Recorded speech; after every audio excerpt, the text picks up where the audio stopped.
નમસ્કાર, બેનિફિટ બુલેટિનમાં આપનું સ્વાગત છે. આપની સાથે હું છું ભૂમિ. ફટાફટ નજર કરીશું આજના મહત્વના સમાચારો પર. નવરાત્રિના તહેવારમાં વરસાદ થતાં ખેલૈયાઓ અને ગરબા આયોજકો મુશ્કેલીમાં મુકાયા છે. ત્યારે હવામાન વિભાગે હજુ પણ 3 દિવસની ભારે વરસાદની આગાહી કરી છે, જેમાં 3 દિવસ સૌરાષ્ટ્રના 6 થી વધુ જિલ્લામાં યલો એલર્ટ જાહેર કરવામાં આવ્યું છે.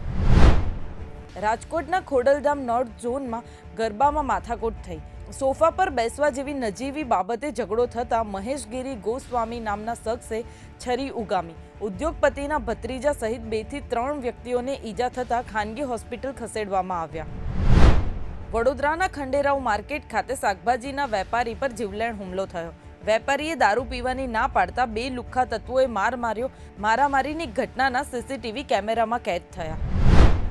નર્મદા ડેમ 98% ભરાયો. જળ સપાટી ઐતિહાસિક 138.68 મીટરના સ્તરે.